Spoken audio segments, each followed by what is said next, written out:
I know that I look like a mess right now, but this is kind of one of those things where I'm just making a YouTube video off the cuff, and wow, forgive me if I cry. People were noting the quote on the Blaze that Geraldo Rivera said this. He said, half of the reason why I go to these places, Libya, Afghanistan, Iraq, getting shot at, is I'd rather die. I've been looking to get killed in action for years. That's one of the reasons I'm so bold. Because I don't give a shit. I'm like, and many of you have seen this on YouTube. I'm like, well, in my blog too, I've been honest about the fact that well, first of all, I'm a descendant of suicide victims. And I struggle with suicide tendencies, and I'm sitting there going, oh my gosh, that was me. That was me. And in a lot of ways, that is still me, because not that I'm suicidal right now. I've determined that I'm going to live this crappy life for whatever reason. And as other people have said, and when I saw the original tweets, and because I was looking for Geraldo's Twitter account, and other people were saying, wow, that's bold, and, and just, you have to live this life for God. I'm like, dude, that's me. It's like, I don't understand why God gave me this crappy life to live, but I'm going to live it. And again, this isn't to say that I don't struggle with suicidal tendencies from time to time, because I do. That never goes away, especially when and if it does go away, you're either a saint or you're in denial. And how do you explain it? It's just that, that was me. I'd rather die.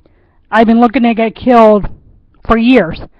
That in a lot of ways was me, and from time to time, it still is me, and it's like, it just smacks of what great-granddad was like, because from what I heard in conversations that I had with some people, great-granddad was happy on the day that he seemed happy on the day that he committed suicide. He was just going for a drive or whatever, so it seemed.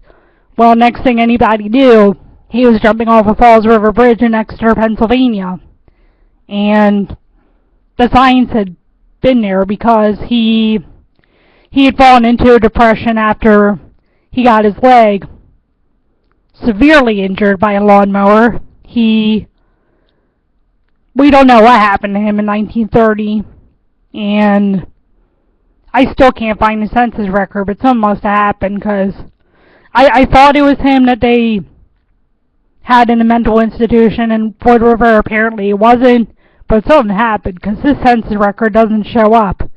And he fell into a depression when he had his leg severely injured by the lawnmower, and they tried to give him medication. It didn't work. So again, he fell into a depression, and December 2nd, 1964, he decided, for whatever reason, I'm done. And he left a suicide note on the car. He left it on the car seat. And I know that Dad's going to be angry at me for saying this too, but I don't care. And I saw the pill bottles around the apartment, and then I later inherited depression and OCD and anxiety. And when I look back, I knew what was going on.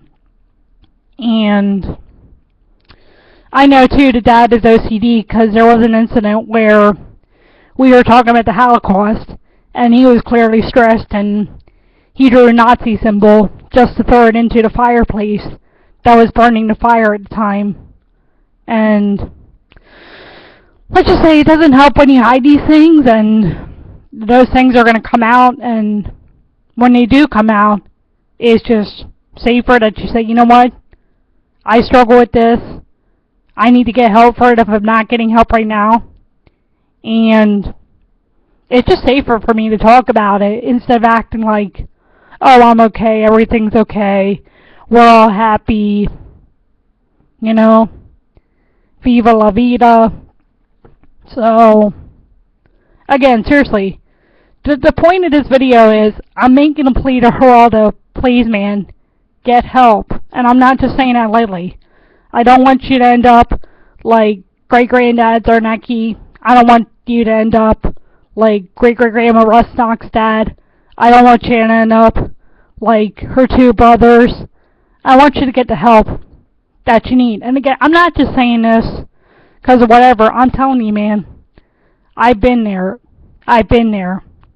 And also another thing I should mention too, my aunt was hiding things and she tried suicide.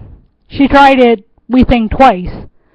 And seriously, man, I'm just begging you, get the help, because I mean, I don't know what else to say. I think I pretty much exhausted the point, and well, there you go.